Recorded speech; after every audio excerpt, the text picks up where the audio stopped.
नमस्कार दोस्तों। आज हम आपको माँ दुर्गा के 5वें स्वरूप स्कंद माता की संपूर्ण कहानी और उसकी पूजा की विधि बताने जा रहे हैं। एक ऐसी माँ जो ममता की मूर्ति है, अपने पुत्र स्कंद को गोद में लिए सिंह पर सवार होकर राक्षसों का संहार करती है और अपने भक्तों को संतान सुख, बुद्धि, शांति और मोक्ष का आशीर्वाद देती है। कल्पना कीजिए, एक ऐसी शक्ति जो युद्ध के मैदान में भी अपने बच्चे को गोद में थामे रहती है। क्या आपने कभी सोचा कि ऐसी मां की शक्ति कितनी असीम होगी?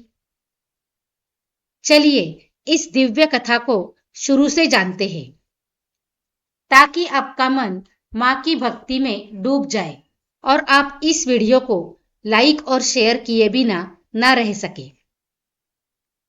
पुराणों के अनुसार जब तारकासुर नामक राक्षस ने तीनों लोकों में हाहाकार मचाया और देवताओं को अपने अत्याचारों से त्रस्त कर दिया, तब ब्रह्मा जी ने भविष्यवाणी की कि तारकासुर का अंत केवल भगवान शिव और माता पार्वती के पुत्र के हाथों होगा। लेकिन समस्या यह थी कि शिवजी गहरे ध्यान में लीन थे और विवाह के लिए तैयार नहीं थे। तब कामदेव ने उन्हें प्रेम के बाण से जगाने की कोशिश की, लेकिन शिवजी के क्रोध की ज्वाला में वे भस्म हो गए। फिर माता पार्वती ने वर्षों तक कठोर तपस्या की।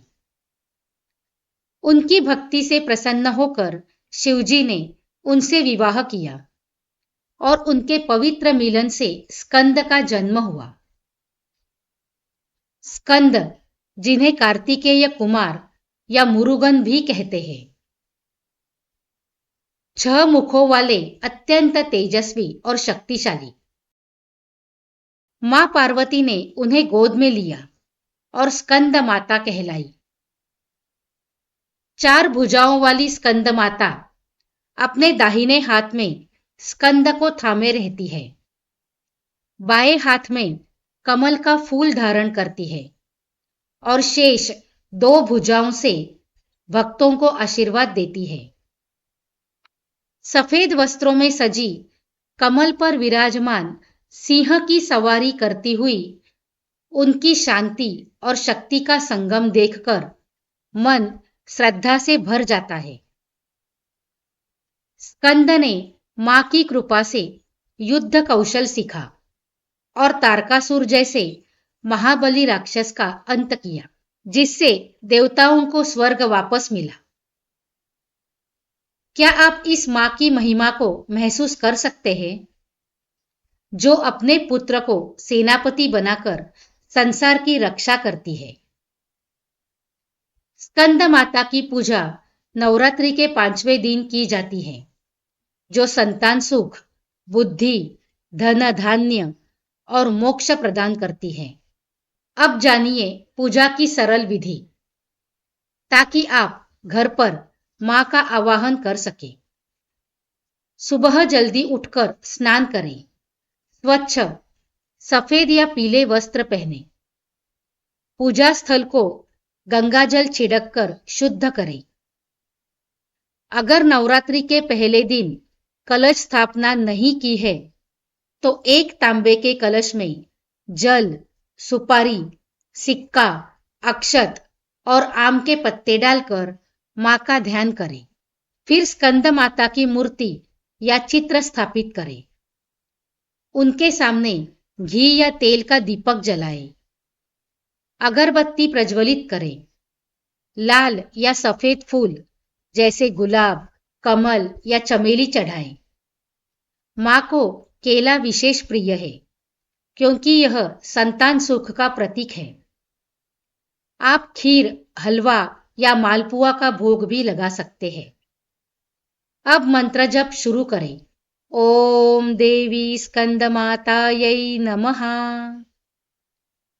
इसे कम से कम 108 बार जपें। अगर समय हो तो 108 बार। जप के दौरान मां की कथा का स्मरण करें कि कैसे उन्होंने स्कंद को युद्ध के लिए तैयार किया और देवताओं की रक्षा की। फिर स्कंद माता की आरती गाए। जय स्कंद माते मातु, जय स्कंद माते, तेरी जोत जले दिन राते।